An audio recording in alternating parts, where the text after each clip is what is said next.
बिस्मिल्लाहिर्रहमानिर्रहीम। अस्सलाम वालेकुम students, I hope that you all are fine.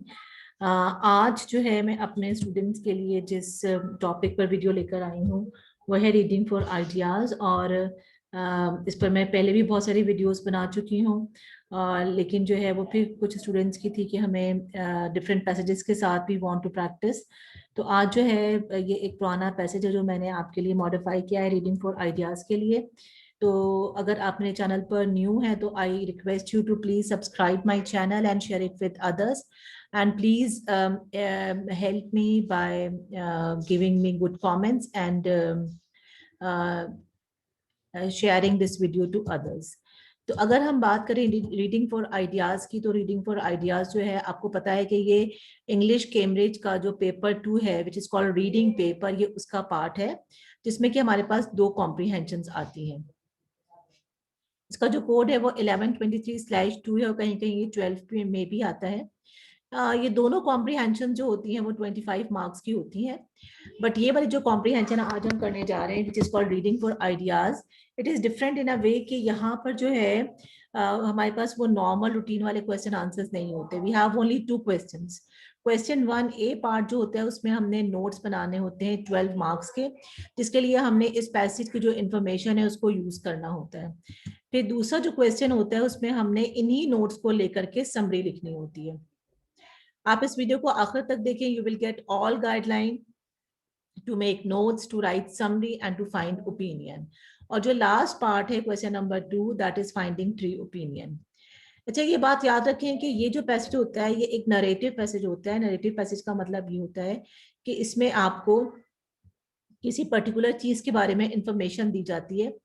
तो जब इंफॉर्मेशन दी जाती है तो it's mean there is enough material to make notes. जैसे कि ये जो आज का पैसेज है, ये पैसेज है पायरेट्स के बारे में, पायरेसी के बारे में। अब अगर हम इसका सेकंड पार्ट देखें पेपर का, तो हम देखते हैं कि this is how the question paper is made. जिसमें सबसे पहले हमें ये चीज देखनी चाहिए कि हमें जो है एक्चुअली सारा पैसेज पढ़ना है अपने नोट्स मेकिंग के लिए। तो you have to use only the material from this passage to passage 6 for making the material. अच्छा, उसके बाद जो चीज हमने देखनी होती है वो हमने देखनी होती है कि एक्चुअली हमने नोट्स बनाने किसके हैं। तो हमने नोट्स बनाने हैं reason for piracy and the action of pirates in former time. यानी पुराने जमाने में जो पायरेसी होती थी, जो पायरेट्स होते थे, पायरेट्स कहते हैं समंदरों में जो डाकू होते हैं उनको। तो जैक स्पैरो को तो आप सबको पता है वो कैसी होती थी, उसके एक्शंस क्या होते थे। और जो दूसरी हेडिंग है उसमें आपने देखना होता है कि reason for piracy and actions of pirate in the present time. पहले जमाने के बारे में हमने बताना है और आज के जमाने के बारे में हमने बताना है। ठीक है, ये भी एक बड़ा सेट पैटर्न है कि जहां पर एग्जामिनर हमें दोनों फॉर्मर एंड प्रेजेंट टाइम के बारे में कहता है। ओके, अब यहाँ पर जो रीडिंग फॉर आइडियाज के लिए जो आपने नोट्स बनाने होते हैं वो आपने एक्चुअली 12 कंटेंट पॉइंट्स बनाने होते हैं, जिसको हम कहते हैं नोट्स मेकिंग। आपने 12 जो है वो नोट्स बनाने होते हैं। और यहाँ पर आपसे कहा तो जाता है कि you can like simply copy paste things, but वो भी हम ऐसे ही कॉपी पेस्ट नहीं कर देंगे, उसको भी हमें रिफॉर्म करना पड़ेगा। तो सबसे पहली बात तो ये है कि जब हम जो पैसेज अभी हमने पहले देखा है उसको हम मार्क करेंगे। अभी हम आपके साथ उस पैसेज को अटेम्प्ट करेंगे, तो आप देखेंगे कि कैसे हम इसमें से कंटेंट पॉइंट्स को एक्सट्रैक्ट करते हैं। तो सबसे पहले तो आपने रीडिंग करते हुए जो रिलेटेड पार्ट है उसको मार्क कर लेना है। ठीक है, you can use any highlighter. 12 content points आपने बनाने हैं जो कि जाएंगे 6 under each heading ideally. Okay, घबराइए मत, पैसेज के अंदर काफी मटेरियल मौजूद होता है और आप एक्स्ट्रा पॉइंट्स भी लिख सकते हैं। आप पे कंटेंट पॉइंट्स वेल फॉर्म्ड होने चाहिए, ग्रामेटिकली करेक्ट होने चाहिए, कैपिटल से शुरू करें, फुल स्टॉप पे खत्म करें। ठीक है, और जो कोई पंक्चुएशन बीच में आ रही है, प्रपोजिशन आ रही है, उसका भी ध्यान रखें। बिल्कुल किसी किस्म की एग्जाम्पल्स ना दें, कोई एक्स्ट्रा डिटेल ना दें। आप अभी मेरे कंटेंट पॉइंट्स देखेंगे कि कैसे बनाए गए हैं। हेडिंग्स को फॉलो करें। अगर ये प्रेजेंट टाइम के बारे में है तो please right here present times information, और अगर ये पास्ट टाइम के बारे में है तो पास्ट टाइम की इंफॉर्मेशन लिखें। अगर आप हेडिंग को मिक्स कर देंगे, आप कंटेंट पॉइंट्स को मिक्स कर देंगे, गलत हेडिंग के नीचे लिख देंगे, तो then you will not get any marks, that content point will be cancel.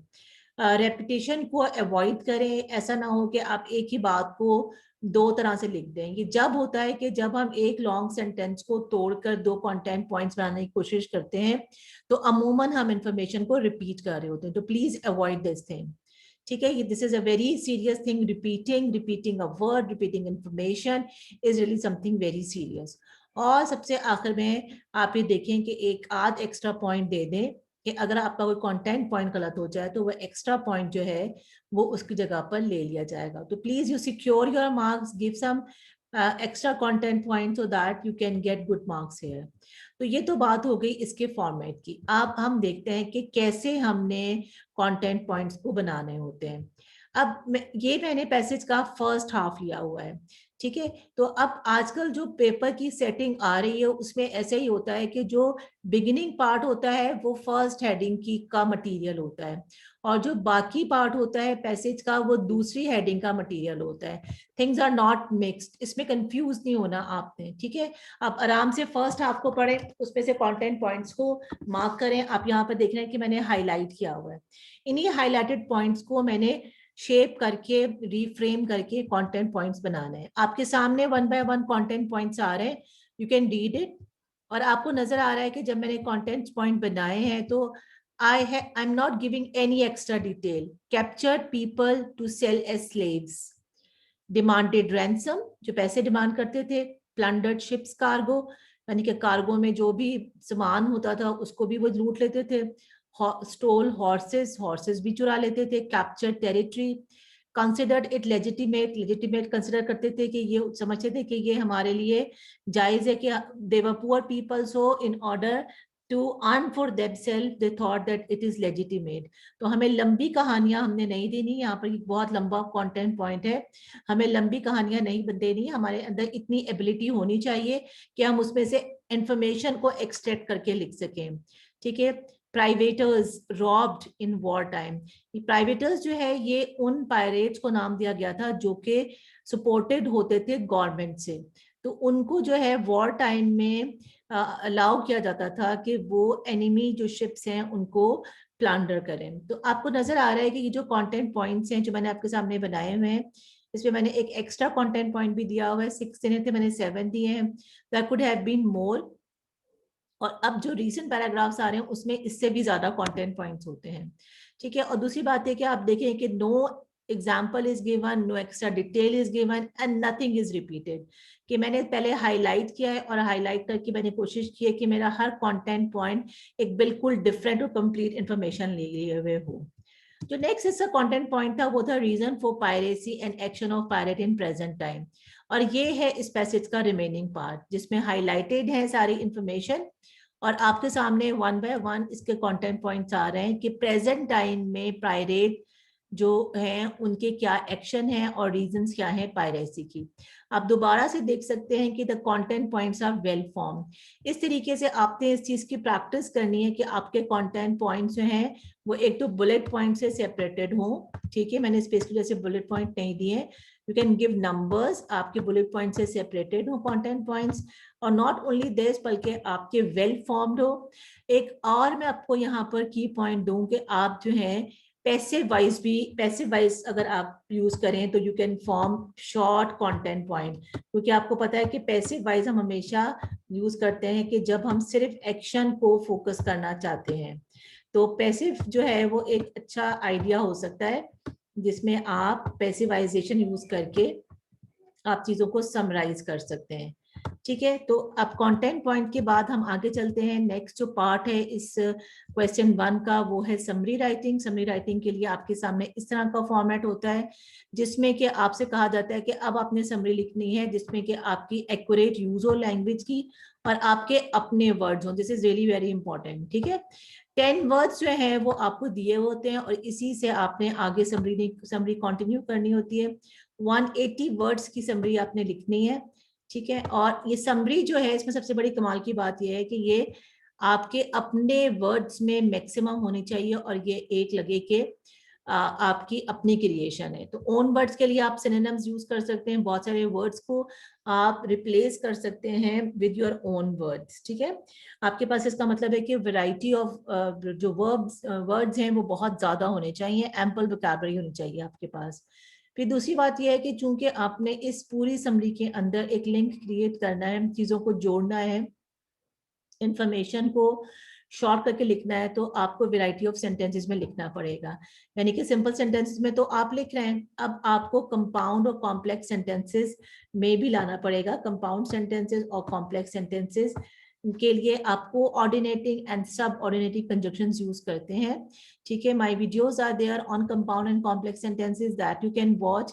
ये बहुत जरूरी है कि आप वैरायटी ऑफ सेंटेंसेस में लिखिए, बिकॉज स्टैंडर्ड लैंग्वेज जो है वो हमेशा लिखी जाती है यूजिंग वैरायटी ऑफ सेंटेंसेस। ठीक है, तो जब आप कंपाउंड और कॉम्प्लेक्स सेंटेंसेस में लिखेंगे, डेफिनेटली आप लिंकिंग डिवाइसेस को यूज करेंगे, और जब आप लिंकिंग डिवाइसेस को यूज करेंगे तो आपके आइडियाज जो हैं वो आपस में लिंक्ड हो जाएंगे, और ऑलरेडी कोहेरेंस और कोहीजन जो है, जो एक फ्लो है आपकी समरी के अंदर, आइडिया कनेक्शन है, लिंकिंग जो है वो बहुत स्ट्रांग हो जाएगी। पंक्चुएशन का बहुत ज्यादा ध्यान रखें, सही और हेल्पफुल पंक्चुएशन यूज करें, आपकी प्रपोजिशंस ठीक होने चाहिए। और सबसे इंपॉर्टेंट चीज ये कि अगर आप बहुत ज्यादा क्रिएटिव हैं तो you can use some figure of speeches like similes, metaphors, या कोई बहुत ही जो सूटेबल ईडियम हो दैट यू कैन यूज। अगर आप सही से यूज कर सकते हैं तो then go for it, otherwise you don't take a risk of it. Linking devices पर हम पहले ही बात कर चुके हैं। When you have done your summary, उसको वर्ड काउंट करके आपने अपने नंबर ऑफ वर्ड्स को यहाँ पर रिप्रेजेंट करना है। Let's move to the last part of the paper which is actually finding, बल्कि इससे पहले मैं मार्क्स स्कीम आपको दिखा दूं। मार्क्स स्कीम दिखाने का मकसद ये होता है कि आपको ये रियलाइज कराना कि there is a strict marks scheme which is followed in Cambridge. तो आपको भी बहुत केयरफुल होने की जरूरत है कि आपको मार्क्स ऐसे नहीं मिल जाएंगे, बल्कि आपको मार्क्स अर्न करना होंगे, और इसके लिए आपको अपने अंदर एबिलिटी लेकर आना पड़ेगी। तो यहाँ पर समरी के लिए 5 बैंड्स हैं और highest band is 5। You can read the criteria कि यहाँ पर सारे डेफिनेटली आपकी लैंग्वेज, आपके कंटेंट पॉइंट, आपकी फ्लुएंसी, आपकी कोहेरेंस, कोहेजन, और आपकी जो लिंकिंग है, वो लिंकिंग डिवाइसेस जो है वो बहुत ज्यादा केयरफुली जो है वो ऑब्जर्व की जाएंगी। तो remember that it is really something tough to get marks in a summary. You have to actually work really very hard to come up to that standard. अब लास्ट क्वेश्चन की तरफ चलते हैं, जो कि है फाइंडिंग ओपिनियन। इसी passage में से आपने सेलेक्टेड पैराग्राफ में से 3 ओपिनियंस ढूंढ के लिखने होते हैं। और ओपिनियन जो है वो क्या चीज होती है कि वो राइटर का आइडिया होता है। आपने ढूंढना होता है कि कहाँ पर राइटर अब अपने आप से कोई बयान कर रहा है, कोई ओपिनियन दे रहा है, कोई बात कर रहा है। तो ये 3 ओपिनियन जो है वो आपको 3 मार्क्स दिलाएंगे। इसके लिए सबसे पहले तो आपको सेंटेंस की बिगिनिंग को देखना पड़ेगा। These are some sentence starters which can help you to find opinion. ठीक है, उसके बाद ये नहीं कि आपने इनको देखकर आपने कहा कि चलें जी बस ये ओपिनियन होगी। I think, I believe, I feel, in my opinion, ये तो बहुत ही clearly I am convinced, I agree that, I am confident, ये सब वो बिगिनिंग है जो कि अमूमन यूज की जाती हैं राइटर अपना ओपिनियन देने के लिए।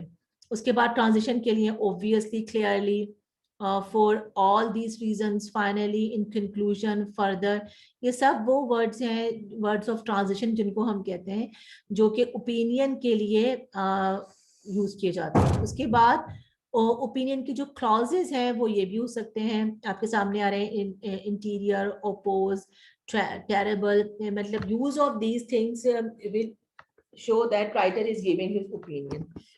उसके बाद जो है आप ये देखेंगे कि writer sometimes gives a sweeping statement. अब स्वीपिंग स्टेटमेंट क्या होती है? तो writer by using his authority कभी कभी एक फाइनल बात कर देता है कि दिस इज समथिंग फाइनल। जैसे वो कह सकते हैं कि ऑल अमेरिकन्स आर इंटेलिजेंट। तो ये एक स्वीपिंग स्टेटमेंट है। This is not true, this is a loose statement, this is not fact. तो कोई ऐसी बात जो कि राइटर अपनी अथॉरिटी की बेस पर कह दे, यूनिवर्सलिटी शो कर दे, जिसमें कि हाफ ट्रूथ हो या जनरलिटी हो या जनरलाइजेशन हो, तो वो एक स्वीपिंग स्टेटमेंट होती है। तो बहुत केयरफुली पढ़ के आपको समझ में आ जाएगा कि नहीं भी यहाँ पर राइटर जो है वो एक अपनी स्टेटमेंट दे रहा है। ठीक है, उसके बाद जो है सुपरलेटिव का यूज भी जो है हमें दिखाता है कि ये एक ओपिनियन है। अब सुपरलेटिव्स क्या होते हैं? सुपरलेटिव्स होते हैं कि डिग्री ऑफ एडजेक्टिव्स में जो फाइनल डिग्री है दैट इज कॉल्ड सुपरलेटिव। जैसे कि this is the best idea अगर राइटर कह रहा है, the worst thing about this place is, ये भी एक ओपिनियन को शो करता है। ठीक है, this is one of the oldest house, ये इस तरह की जो यूज ऑफ सुपरलेटिव है that again shows that writer is using his opinion. तो अब आई एम श्योर कि मैंने तीनों क्वेश्चन तो आपसे डिस्कस कर लिए हैं और आपको आइडिया भी हो गया इसको कैसे यूज करने का। But my tip for my students is that please practice things. Until and unless you practice things you cannot like come up as a good person in the exam.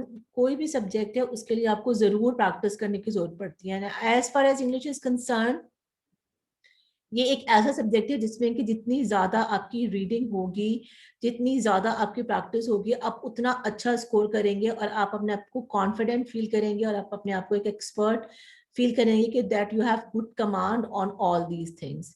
तो with this I take a leave, thank you very much. अगर आपको मेरी video अगर आपको मेरी video पसंद आई है तो प्लीज इसको अभी जो है वो सब्सक्राइब कर ले मेरे चैनल को, and please give me some, share it with others as well. तो इसके साथ ही जो है वो मैं अपने चैनल को एंड करती हूँ। Thank you, Allah Hafiz.